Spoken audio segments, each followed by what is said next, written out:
지난번까지는 이제 네 번째 인까지 뗐습니다. 첫째 인부터 넷째 인까지 뗐는데 그때마다 말의 색깔이 다르고 말탄자들이 나와서 그것이 의미하는 것이 지금까지 일어난 어떤 전쟁, 그리고 전염병, 그리고 뭐 기근, 이런 것을 의미하면서 이것이 어느 순간에 갑자기 일어난 것이 아니라 이미 인간의 역사 속에서 드러나는 하나님의 심판이라고 이야기를 했습니다.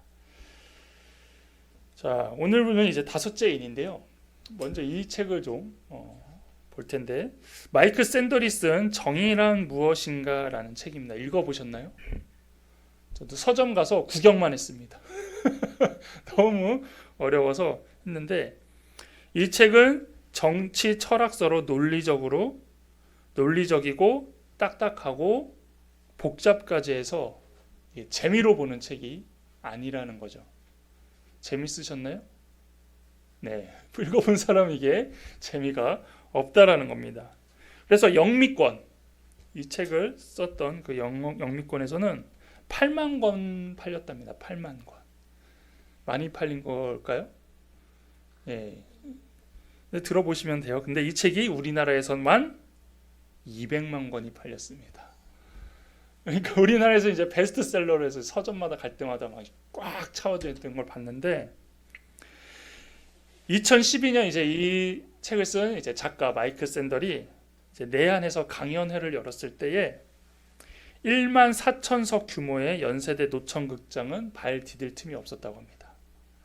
그러니까 이제 저자 직감을 들으니까 이제 그 노천극장이 꽉 찼다라는 거죠.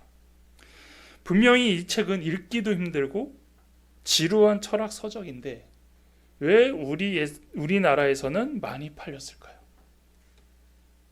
아마도 우리 사회가 정의에 대한 갈망이 크기 때문이 아니었을까라는 이런 해석들이 있습니다.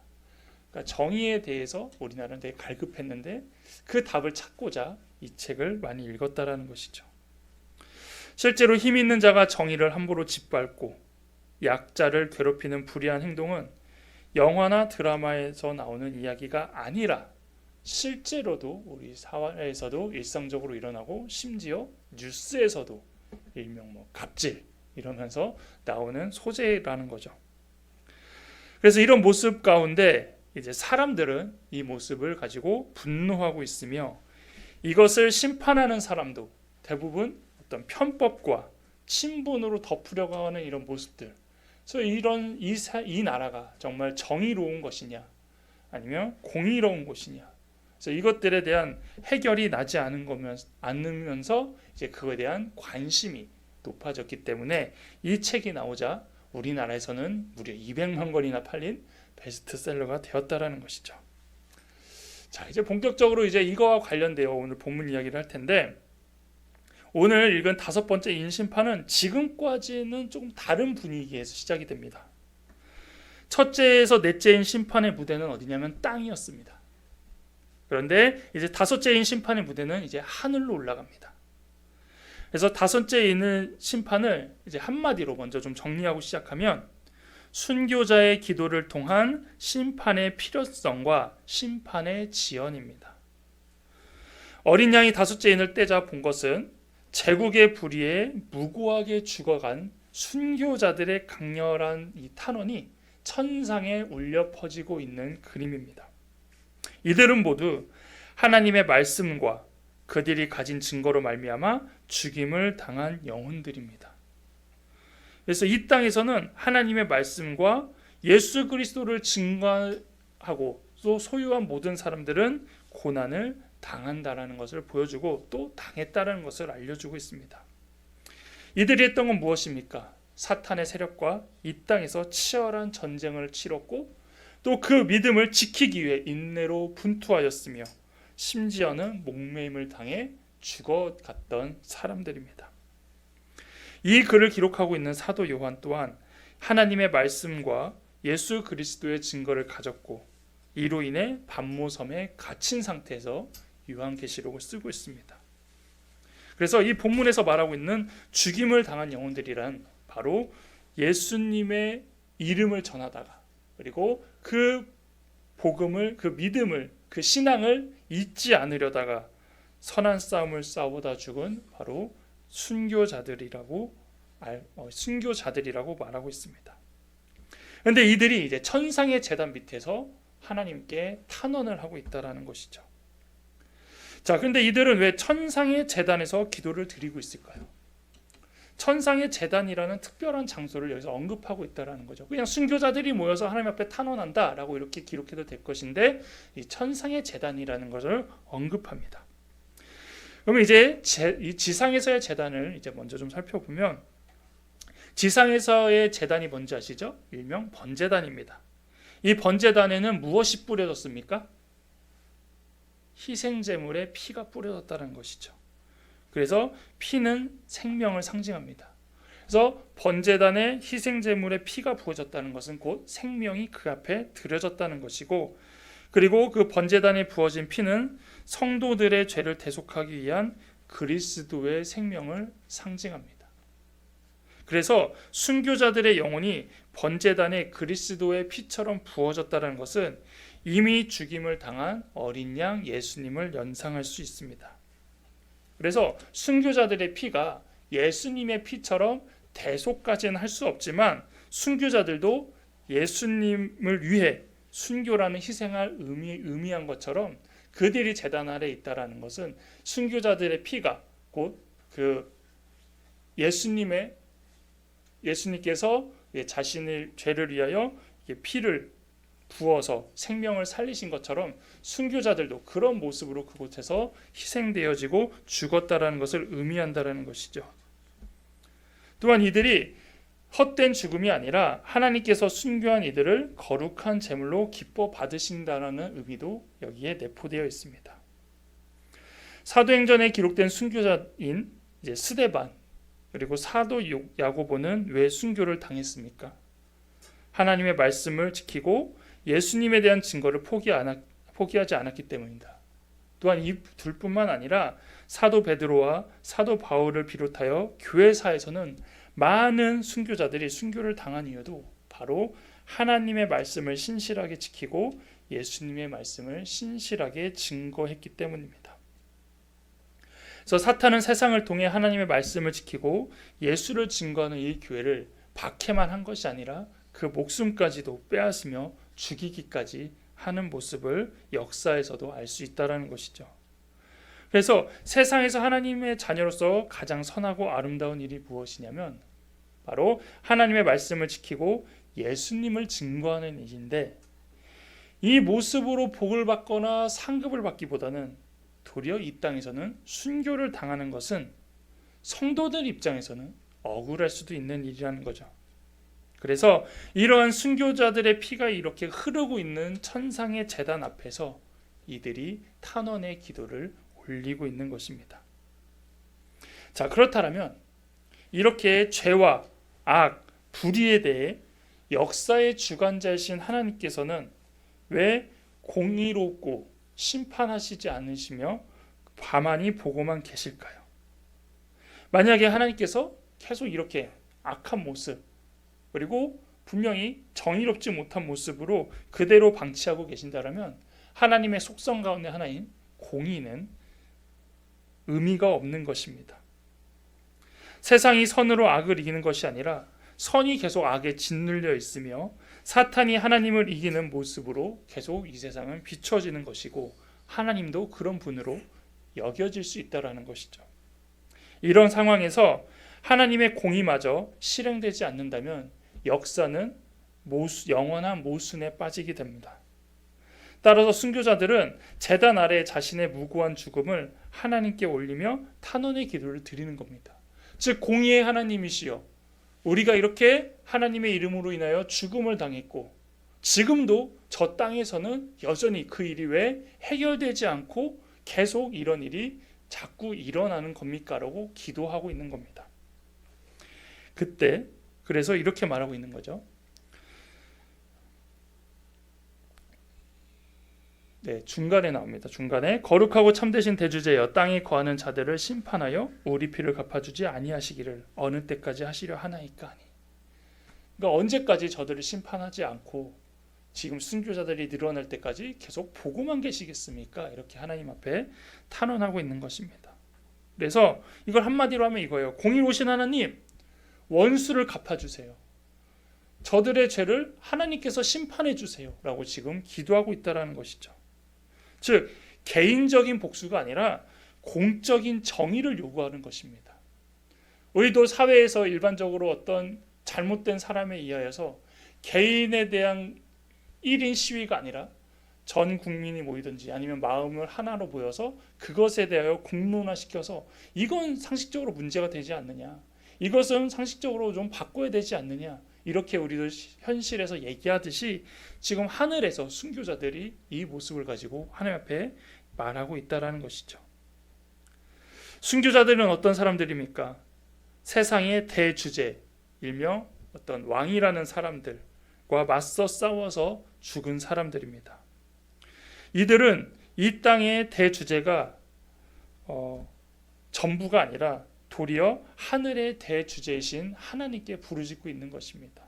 그래서 이 땅의 왕, 이 땅에 힘 있는 사람에게 그것을 책임져 달라는 게 아니라 지금 온 세계의 왕, 온 역사의 왕이신 하나님께 말하고 있다는 겁니다. 그리고 간절하게 기도하는 것, 이 땅에 참된 정의가 실현되게 해달라. 지금 우리도 은연중에 외치고 있는 이 외침을 하고 있다는 것이죠. 여러분도 억울한 일을 당하면 어떻게 기도하십니까? 일반적으로 복수를 원하진 않죠. 믿는 사람들은 복수를 원하지 않지만 어쩔 때는 정말 답답하고 힘들 때는 똑같이 당하기를 원할 때도 있습니다. 하지만 성경에서는 이미 하나님의 자녀들은 어려움을 당할 것이라고 이미 말씀하고 계셨고 언제나 그것을 보여주셨습니다. 그래서 그 이유는 무엇이냐? 세상이 악하기 때문에 하나님의 말씀으로 사는 것 자체가 어려움을 겪는 과정이라고 말하고 있는 것이죠. 그렇기 때문에 이런 상황에서 하나님께서 성도들에게, 믿음의 사람들에게 항상 요구하셨던 건 무엇이냐면 그렇게 너희를 박해하는 원수들을 개인적으로 원수를 갚지 말라고 말씀하십니다. 왜냐하면 때가 되면 공의로운 하나님께서 대신 갚아주겠다라고 말씀하시기 때문입니다. 그래서 이것을 제일 잘한 인물이 누구입니까? 다윗이죠. 다윗이야말로 다양한 모습으로 핍박을 당했습니다. 신앙적인 핍박도 있고 물론 인간적인 핍박도 있었지만 다윗은 그것을 다 복수하는 것이 아니라 어떻게 했습니까? 하나님께 맡겼습니다. 하나님께 기도했고 그 상황을 어떻게 넘어가야 될지 하나님 손에 맡겼다라는 것이죠. 지금을 살고 있는 우리도 마찬가지라는 겁니다. 우리가 겪고 있는 어려움, 여기서 말하는 건 대부분 이제 계시록 상황에서는 열심히 하나님을 믿는 그 핍박하는 로마 제국이 될 수도 있고 또한 시간이 지나서 하나님을 믿는 사람들을 계속 아무 이유 없이 또 싫어하고 핍박하는 사람일 수도 있고 또 우리가 봤을 때도 이렇게 복음 전할 때마다 어려움을 주는 사람일 수도 있죠. 근데 그거에 대하여 우리 마음으로라도 어떤 정죄를 하거나 안 좋은 생각을 갖는 것이 아니라 지금 말씀하신 것처럼 하나님 앞에 맡기고 기다리라는 것입니다. 그래서 죽임당한 영혼들도 그 약속을 믿고 지금 계속 기다려왔다라는 것이죠. 그래서 순교까지 했지 않습니까? 그래서 하나님의 공의의 심판이 이렇게 약속되어 있음을 알기에 그 시기가 언제냐고 물은 겁니다. 하나님 분명 그렇게 해주신다고 했는데 언제 그런 일이 일어나는 거냐고 묻고 있는 것이죠. 그래서 하나님께서는 이제 이 순교자들의 기도와 탄원에 대하여 이렇게 말씀하십니다. 각각 그들에게 흰 두루마기를 주시며 이르시되 아직 잠시 동안 쉬되 그들의 동무 종들과 형제들도 자기처럼 죽음을 당하여 그 수가 차기까지 하라 하시더라라고 말씀하십니다. 즉 때가 이르기 전까지 하나님께서는 이들의 탄원에 대하여 즉각적으로 보응하지 않겠다라는 것입니다. 그 대신 하나님은 이들에게 무엇을 주시냐면 흰 두루마기를 주셔서 아직 잠시 쉬고 기다리라고 말씀하십니다. 여기서 먼저 흰 두루마기는 흰옷과 두루마기가 결합된 단어입니다. 흰옷은 정결과 의로움 또는 승리를 상징합니다. 그리고 두루마기는 겉옷에 입는 긴 옷을 의미하는데 계시록 1장 13절에 인자 같은 이가 발에 끌리는 옷을 입고 라는 부분을 통하여 부활하신 예수님께서 요한에게 발에 끌리는 긴 옷을 입고 나타나신 장면을 연상할 수 있습니다. 그래서 이 흰 두루마기가 의미하는 것은 어린 양의 피로 구원받은 성도가 믿음의 싸움에서 승리하고 순결하고 거룩한 삶을 살았다는 것을 하나님께로부터 인정받는 것이요 예수님처럼 높은 위치를 인정받은 것이라 할 수 있고, 또한 순교자들이 하나님께로부터 흰 두루마기를 받았다는 것은 이제 그들이 승리와 영생을 하나님께로부터 보장받았다는 겁니다. 그러니까 약속을 다시 해주시는 겁니다. 성도들에게는 너희가 승리할 거니까 기다려라. 지금은 이렇게 탄압받고 어려운 가운데 있지만 이길 것이다라는 걸 보여주시는 거고, 지금 천상에 있는 순교자들에게는 니네 이미 승리한 사람들이다. 하지만 아직 최종 승리가 남아있기 때문에 기다려라 라고 하는 것이 바로 이 흰 두루마기가 주는 의미입니다. 다음으로는 이제 아직 잠시 동안 쉬고 라고 말씀하십니다. 이것은 하나님께서 순교자들이 당한 불의를 바로잡을 계획을 갖고 계시다는 겁니다. 그러니까 그 약속은 아직 유효하다. 근데 언제냐? 하나님께서 실행하시는 때와 순교자들이 기대하는 때가 이제 다르다는 것이죠. 그래서 이때를 이제 잠시 동안이라고 표현을 하는데, 헬라어 원어로 미크로스라고 해서 매우 적은 기간을 의미하지만 여기서 잠시는 하나님의 시간의 개념이지 인간의 짧은 시간의 개념이 아니라는 겁니다. 베드로서 3장 8절에 이렇게 기록되어 있습니다. 주께는 하루가 1000년 같고 1000년이 하루 같다는 겁니다. 우리에게 하루는 되게 짧은 개념이지만 하나님은 그 하루를 1000년처럼 사용하실 수 있는 분이고, 우리에게 1000년은 가장 되게 긴 기간이지만 하나님께서는 이 1000년도 하루처럼 여길 수 있는 것처럼 잠깐 기다리라는 것, 잠시 기다리는 것도 우리가 이런 수학적으로 실제 계산할 수 있는 시간이 아니라 하나님의 계산에 대한, 하나님의 시간에 대한 잠시라는 것을 우리가 이해하는 것입니다. 그래서 잠깐이면 되겠지, 잠시면 되겠지라고 하면은 이제 바로 될 것처럼 우리는 받아들일 수 있지만 실제로는 하나님의 시간상 더디게 이루어질 수도 있다라는 것을 여기는 의미합니다.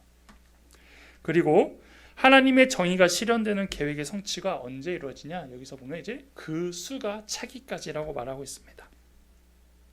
그 수가 차기까지는 이제 헬라어 동사 플레로토신인데요. 이것은 성취하다, 완성하다, 온전하게 하다, 충만하게 하다라는 의미의 폴레로라는 동사가 이제 변형된 겁니다. 그래서 우리 한국에는 없는 3인칭 복수 가정법 과거 수동태형의 동사입니다. 이 헬라어 히브리어 배우면 막 이런 용법 때문에 너무 어려워요. 우리가 영어만 하면 뭐 무슨 법 하는데 영어의 이 방법은 어려운 것도 아닙니다. 그래서 이런 이 용법을 써서 이제 표현을 한 건데, 그래서 이것을 조금 이 형태를 가지고 이 의미를 살려서 다시 번역하면 이렇게 됩니다. 위에는 이제 성경에 있는 그대로 하면 그들의 동무종들과 형제들에게도 자기처럼 죽임을 당하여 그 수가 차기까지 하라 하시더라. 이거를 이제 원어로 약간 풀어서 하면은 그들은 그들의 동료 종들과 또한 장차 그들처럼 죽임을 당할 형제들이 성취할 때까지 잠시 쉬라는 말을 들었다라고 이렇게 해석할 수 있다라는 것이죠. 그래서 여기서 이제 성취될 때까지, 완성할 때까지는 이제 어떤 의미를 갖고 있느냐? 첫째로는 원문의 뜻을 살려 순교자들이 하나님 나라 사역을 완성할 때까지라고도 해석할 수 있습니다. 이것은 무엇이냐면 이제 하나님 나라의 복음 전파가 완성되는 그 순간, 그래서 땅 끝까지 복음이 이루어지는 그 순간으로 볼 수 있어서 그때까지 잠시 쉬고 있어라.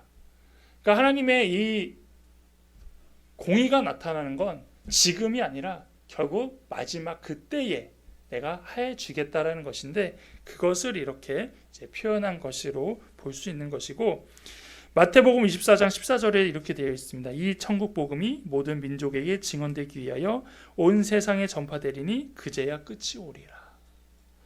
그래서 우리가 복음을 열심히 전파하는 것 또 중요하지만 이제 하나님 보시기에 이제 모든 복음이 다 전파될 때 끝이 온다라는 것을 말씀하시고, 그때 이제 지금 이 순교자들이 원하는 탄원대로 이제 공의를 행하겠다. 그래서 그 수가 차기까지가 이런 기간적인 의미로 볼 수 있는 것이고, 그래서 그때까지 잠시 쉬라는 겁니다. 쉬고 있어라 너희들은, 이렇게 얘기하는 거. 둘째로 이제 본문의 순교자들의 수가 채워지는 것으로도 볼 수 있는데, 여기에서의 수는 이제 특정한 수, 계시록에서 뭐 완전한 수 14만 4천이 가장 떠올릴 수 있지만 그런 수의 개념이 아니라 이제 하나님의 계명과 예수님에 대한 믿음을 지키기 위해 순교할 사람이 더 있는 것을 의미한 것입니다. 그러니까 아직 순교자의 수가 채워지지 않았다라고 해석하는 부분이죠. 이미 지금도 순교하고 있는 사람도 있지만 지금도 순교하는 사람이 있고 앞으로도 순교할 사람이 있습니다. 그래서 그런 순교자들의 수가 채워지는 것으로 해석하고 있는 것이죠. 그래서 계시록에서는 충성된 순교자로 2장 14절에 안디바를 이야기했습니다. 하지만 이 사람뿐만 아니라, 그리고 앞에 얘기했던 그 초대교회뿐만 아니라 실제로 이 요한계시록이 써지고 있는 그 시대인 네로와 도미티아누스 황제 때 많은 순교자가 나왔으며 베드로, 바울, 그리고 많은 그리스도인이 이제 야수의 먹잇감도 되었고 해서 여러 가지 모습으로 순교했다라는 것이죠. 하지만 그게 끝이 아니라 이 순교자는 계속 또 늘어날 것이라는 것을 말하고 있습니다. 그리고 실제로 지금도 선교가 이루어지지 않습니까? 선교사님들에 의해서 선교가 이루어지는데 그들도 또 다양한 모습을 그곳에서 사명을 감당하고 목숨을 잃으면 그것도 순교가 되는 것이고, 지금도 우리가 뭐 평화롭게 살아가지만 어떻게 될지 모르죠. 이 땅의 마지막까지 복음을 전하다가도 우리도 어느 순간 또 순교할 수 있으면 그것도 우리도 순교자의 영으로 되기 때문에 그것이, 그러니까 아직 순교자가 죽는 것, 순교하는 것이 끝나지 않았다는 것을 의미하는 겁니다. 그래서 이 순교의 역사는 지금도 이어지고 있다는 것이죠. 그리고 이것은 현재 성도들이 처한 영적 현실을 보여주는 것입니다. 예전에도 그렇게 하나님 믿는 것이 힘들었지만 지금이라고 해서 그것이 편해진 게 아니라는 겁니다. 단순히 목숨을 잃지 않을 뿐 여전히 복음을 전하고 하나님 말씀대로 사는 것은 어려운 것은 동일하다는 것이죠. 그래서 그리스도의 초림과 재림 사이에 이 악과 불의는 계속 강력하게 역사할 것이고 많은 성도들을 무고하게 핍박하며 죽음까지 이르게 할 것이라는 것입니다. 사람들이 저에게 이런 얘기를 한번 물어봤어요. 이단이 언제까지 있을 것 같냐? 여러분, 이단 없어질 것 같으세요? 많은 사람들이 뭐 교주가 죽으면 그 이단이 해체될 거다, 이제 거기서 또 빼오면 이단이 사라질 거라고 하는데, 말씀대로 보면 도리어 이단이 더 많아지고, 그리고 이 이단은 주님 오실 때까지 있는 존재일 것 같아요. 그래서 그거는 이제 재림 때까지 결국 있을 거라는 것을 예수님께서도 말씀하셨기 때문에 그것을 우리는 인정해 나가고 거기에 우리가 빠지지 않고 또한 그들과 대적해야 되는 싸움이 끝나지 않는 것을 우리는 알게 되는 겁니다. 또한 이렇게 볼 때에 이제 복음이 선포되고 교회가 세워지는 그 동안에는 하늘 순교자의 탄원같이 응답과 기다림이 계속되고 있다라는 것이죠. 그 이유는 아직 순교자들이 요구하는 이 완전한 정의가 세워지기 전까지 하나님께서는 할 수 있는 한 모든 사람이 구원받고 진리를 아는 데 이르길 원하시기 때문에 아직도 그들을 심판하고 있지 않다라는 겁니다. 지금은 심판받을 대상이고 지금은 당장이라도 죽이고 싶지만 언제 바울처럼 그들이 회심하여 번화될지 모르고 언제 그들 가운데 베드로처럼 사명을 감당할 사람이 생길지 모르기 때문에 기다리고 계신다는 것이죠. 이런 상황에서 현재를 사는 우리가 세상은 정의가 실현되지 않는다며 탄식하고 비난하며 원망하는 것이 아니라 이제 곧 하나님께서 반드시 온 세상의 불의를 바로 잡으실 것이고 그럴 능력이 충분히 있으시기 때문에 하나님의 그 뜻을 알고 우리도 우리 위치에서 끝까지 신앙과 복음을 지키며 살아가야 되는 것입니다. 그래서 우리가 이 약속을 믿는다면 우리도 그 수가 다 찰 때까지 깨어 기도하며 아직 기회가 있을 때 복음을 계속 증거하며 하나님 나라를 세워가는데 더욱 집중해야 되는 것입니다. 이 기간에는 충성된 복음의 증인들은 고난, 핍박, 심지어 순교에도 직면하게 됩니다. 그럼에도 불구하고 이 일이 불의의 시대를 인내하며 충성된 증인으로 살아가라는 성도의 부르심이요, 그리스도의 십자가를 지고 가는 그리스도를 본받는 일임을 기억하면서 우리가 사는 이 삶이 또한 십자가의 길, 순교자의 삶을 살고 있다는 것을 다시 한번 기억해야 된다는 것이죠. 우리가 드러나는 선교만이 선교가 아니라 이 땅 가운데서 이미 불의와 공의 가운데 그것을 위하여 기도하며 또 그 가운데에서도 그들에게 복음을 전하는 그 모습 자체가 우리에게도 십자가의 길이고 순교자의 삶이 될 수 있다라는 것입니다. 그래서 우리가 언제나 이 십자가의 길, 순교자의 삶을 살면서 자기 십자가를 지고 살아가는 여러분이 되기를 응원하겠습니다.